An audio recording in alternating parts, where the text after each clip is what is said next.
नमस्कार, मैं हूं कुलभास्कर ओझा और बात अखिलेश यादव की। अखिलेश यादव अक्सर ऐसे बयान दे जाते हैं जिनका मतलब समझने में बहुत समय लग जाता है। अब बयान ताजा देखिए, क्या जरूरत है दियों की और मोमबत्तियों की? आप क्रिसमस पे जैसे अंग्रेज जैसे दुनिया सजाई जाती है, वैसे हम भी सजाएं अपने देश को, उत्तर प्रदेश को। और ये चर्चा इसलिए हुई क्योंकि दीपोत्सव का कार्यक्रम अयोध्या में होना है, उसमें उसमें मोदी जी भी शामिल होंगे। और वो हर साल होता है, भव्य स्तर का होता है, जहां दिए जलाए जाते हैं, कुम्हारों के दिए जिसमें तेल पड़ता है, दीपक बनता है। उस दिए को इस बार कम किया गया है, मोमबत्तियां बढ़ाई गई हैं, जिस पर एक चर्चा का विषय हुआ। तो अखिलेश यादव से सवाल पूछा गया, जिस पर अखिलेश यादव ने जवाब दिया, तो जैसे दुनिया सजाई जाती है क्रिसमस पे, वैसे आप भी सजाइए अयोध्या को और बाकी प्रदेशों को। क्या ये सही है? क्या दिए उन कुम्हारों से खरीदना जरूरी नहीं है जिनका घर उन दियों के जरिए चलता है? अगर दिए बिकेंगे तो उनको उनको रोजगार मिलेगा, तो क्या ये रोजगार पर प्रहार नहीं है? और सबसे बड़ी बात, सनातन परंपराओं को बदलने की कोशिश क्यों, हर बार क्यों? वो अखिलेश जो अयोध्या में जीत दर्ज करते हैं लेकिन राम मंदिर में दर्शन करने नहीं जाते। वो अखिलेश यादव जो कुंभ के में मिस मैनेजमेंट की बात करते हैं और फिर बहुत दबाव के बाद, जिस दिन मुलायम सिंह यादव की मूर्ति का अनावरण था, उसके एक आध दिन बाद जाके कुंभ में स्नान करते हैं। वो अखिलेश यादव जो अक्सर तुष्टिकरण की राजनीति का नायक बन जाते हैं। तो बहुत सारे ऐसे सवाल हैं। अब जब आपके ऊपर एक ठप्पा लगा है कि आप सनातन परंपरा को उतना सम्मान नहीं दे पाते, उसके बाद इस तरह के बयान क्या चोट नहीं है सनातनियों पर, हिंदू परंपराओं पर, हिंदू मान्यताओं पर? चल नहीं, अखिलेश यादव राम मंदिर नहीं जाते। अखिलेश यादव कई बार सनातन विरोध का नारा बुलंद करते हुए दिखते हैं। अखिलेश यादव मस्जिद में जाते हैं, पाठ करते हैं, बहुत सारी चीजें करते हैं। लेकिन अब दियों को मत खरीदो, मतलब सनातन पे तो चोट है ही, एक रोजगार पर भी चोट है कि जो कुम्हार अपना दिया बना के अपना घर चलाते हैं, दिवाली पे सबसे ज्यादा कमाई करते हैं, आप उन पर ही चोट कर रहे हो। रोजगार की बात करते हो, आप सरकार से लड़ाई लड़ते हो, अब वही रोजगार खाने के लिए, अब मतलब उस रोजगार को बर्बाद करने की बात कर रहे हो आप। बिल्कुल मुझे लगता है कि जब आपको पता है कि देश में इतना बड़ा आयोजन है, इतना बड़ा फेस्टिवल है, तो कहीं न कहीं भावनात्मक तौर पर हमारी दिल जुड़े होते हैं हमारे त्योहारों से। तो मुझे लगता है अखिलेश यादव को इस टाइम ऐसी टिप्पणी नहीं करनी चाहिए। लेकिन क्योंकि भाजपा अभी सरकार में बीजेपी की सरकार है और सीएम योगी आदित्यनाथ उत्तर प्रदेश के सीएम हैं, तो भाजपा ने सबसे ज़्यादा कड़ी निंदा अखिलेश यादव की इस बात की है और इसी को लेकर शहजाद पूनावाला जो है उन्होंने बोला है कि ये सनातन विरोधी माहौल है, मतलब अखिलेश यादव पे टिप्पणी की है। राम मंदिर आंदोलन का विरोध करने, अयोध्या को वर्षों तक अंधेरे में रखने और यहाँ तक कि राम भक्तों पर हमला करने में गर्व महसूस करने वाली एक पार्टी अब दीपोत्सव के लिए शहर की सजावट का विरोध कर रही है। इन्होंने तो बोला ही है। इसके अलावा आपको बता दें कि विश्व हिंदू परिषद ने तीखी प्रतिक्रिया जताई है। राष्ट्रीय प्रवक्ता विनोद बंसल ने अखिलेश यादव पर निशाना साधा है और कहा है कि आप जरा सुनिए, उत्तर प्रदेश के ये मुख्यमंत्री दिवाली के मौके पर ऐसी बात कर रहे हैं। रविवार को मैं आपको बता दूं कि सरयू नदी पर 56 घाटों पर आयोजित होने वाला है बड़ा दीपोत्सव और सरकार का एक टारगेट है कि 31 लाख से ज्यादा मिट्टी के दिए जलाकर Guinness book of world record में अपना नाम दर्ज कराया जाए।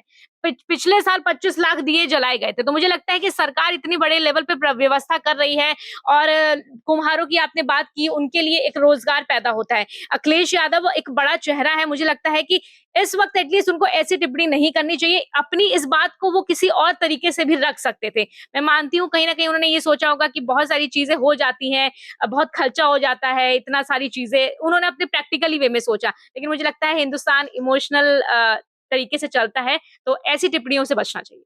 ऐसी टिप्पणियों से बचना चाहिए। वैसे मैं आपको बता दूं कि अखिलेश यादव जिस आरजेडी का समर्थन करते हैं, लालू प्रसाद यादव जब रेल मंत्री थे, तो मिट्टी के कुल्हड़ आते हैं, मिट्टी के ही कुल्हड़ आते हैं, और उन्होंने उस जमाने में मिट्टी के कुल्हड़ में चाय देने की व्यवस्था ट्रेन में करवाई थी। तो आप सोचिए कि लालू यादव ने कुम्हारों को रोजगार मिले, इसके लिए भारतीय रेलवे में कुल्हड़ तक चलवा दिए, और अखिलेश यादव कह रहे हैं कि नहीं, अयोध्या में दीपोत्सव मनाने के लिए दियों का इस्तेमाल मत करिए। क्या फायदा? बार बार खरीदने पड़ेंगे, बार बार खर्चा होगा। एक बार सजाइए और बार बार सजाते रहिए, शायद खर्चा कम होता होगा। अब ये अर्थव्यवस्था का ज्ञान मेरे पास कम है, लेकिन अगर ऐसा है तो हो सकता है उनकी बात सही हो। आरुषि, आपको क्या लगता है, अखिलेश यादव का बयान सही है या गलत है?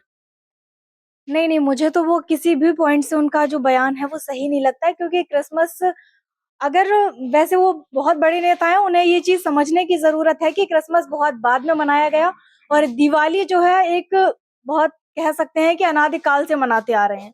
तो दिवाली अब नहीं मन रही है, क्रिसमस अब मन रहा है। उन्हें बताना चाहिए, वो ये जाने कि झल्लर अब स्टार्ट हुई है, दिए हम बहुत पहले से जलाते आ रहे हैं।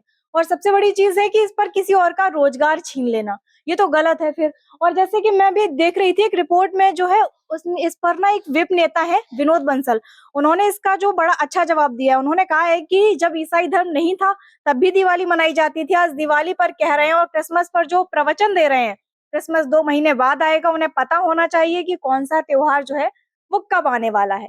उन्होंने कहा है कि अखिलेश यादव जो है अपनी सनातन विरोधी मानसिकता से पता नहीं कब मुक्त होंगे। और पर्सनल वे से अगर मैं कहूँ तो ये गलत है।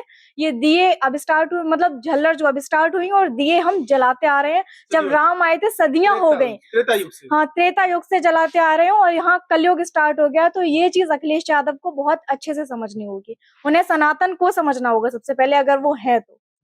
ये एक सवाल उठता है, हमेशा उठता है। वैसे मैं आध्यात्मिक तर्क अपनी जगह पे, अब थोड़ा सा वैज्ञानिक तर्क भी बता देता हूँ।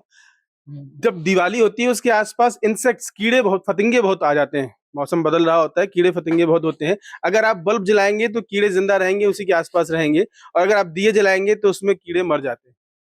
तो ऐसा भी होता है, तो वैज्ञानिक तर्क भी है। दिए जलाने के पीछे एक वैज्ञानिक तर्क भी आप दे सकते हैं। हमारे साथ स्वाति हैं, अभी यंग जनरेशन की हैं, बहुत सारी बातों को अपने अपने तर्क और अपने नजरिए से देखती और तौलती हैं। लेकिन फिर भी क्या अखिलेश यादव का बयान कहीं से आपको सही लगता है? नहीं सर, मुझे तो सही नहीं लग रहा है, क्योंकि दिया जलाने की परंपरा बहुत पुरानी है। और अगर कंपैरेटिवली भी बोला जाए कि लाइट और ये चाइना के प्रोडक्ट्स, और जो कि मैं अब इंडिया में भी बनते हैं ये सारी चीजें, कंपैरेटिवली दिए से सस्ती होंगी मुझे नहीं लगता। 10 रुपए में कुछ 8, 12, 5 इतने दिए आ जाते हैं, और एक लड़ी मीटर के हिसाब से भी आप देखो तो 50 रुपए से कम की नहीं आनी। तो मुझे नहीं लगता कि, और इतने बड़े घर होता है लोगों का, लंबी लंबी लाइटें लगाने का प्रचलन है, तो मीटर के हिसाब से तो वो 100-200 पता नहीं कितने ऊपर हो जाती है। और अगर आप दिए की बात करो तो अगर नॉर्मल परिवार भी दिया लगा रहा है और मिडिल क्लास भी लगा रहा है और हाई प्रोफाइल के लोग भी लगा रहे हैं तो बढ़िया है। लेकिन लाइटिंग, बहुत से बच्चे की सिर्फ सपना होता है कि मेरा घर भी ऐसा हो, ऐसी चमक मैं भी लूं। तो अगर दिए से सिर्फ ये हो रहा है ना, तो उसके मन में भी ये होगा कि जो वो बड़े लोग कर सकते हैं वो शायद मेरे घर में भी वही सेम चीज हो रही है। और दूसरी बार पता नहीं, पहले वो प्रधानमंत्री के बड़े फैसले जो थे, और जो ट्रम्प का फैसला था नोटबंदी और ये 100% टैरिफ चीन पर, उस पर भी वो बड़ा तारीफ कर रहे थे। और अभी मुझे लगता है कि अभी भी वो उन्हीं देशों की तारीफ करने चाहते हैं डायरेक्ट वे में, कि वो वहां के प्रोडक्ट्स खरीदो आप अपना। हाँ, फिर से स्वदेशी का मुद्दा वो शायद वो करना चाहते हैं कि इससे बढ़िया वेस्टर्न कल्चर खरीदो, स्वदेशी को छोड़ो, दिए को छोड़ो। ये भी एक तर्क है कि स्वदेशी को छोड़ो और दिए को छोड़ो, और वेस्टर्न कल्चर में जो चीजें होती हैं उनको अपना लो। क्रिसमस का तर्क अपनी जगह थोड़ा अटपटा लगता है, मतलब जब दिवाली की बात हो, सनातन परंपरा की बात हो, तो क्रिसमस का तर्क थोड़ा अटपटा है। इससे बच सकते थे, क्यों नहीं बचे? क्या पीछे उद्देश्य है? ट्रम्प की तारीफ अचानक करना, ट्रम्प के फैसलों को की वाहवाही करना, फिर क्रिसमस की तारीफ करना, तो बहुत सारी बातें ऐसी हैं जो सवाल उठाती हैं। आप क्या सोचते हैं अखिलेश यादव के बयान पर? अपनी राय हमें कमेंट करके जरूर भेजिए।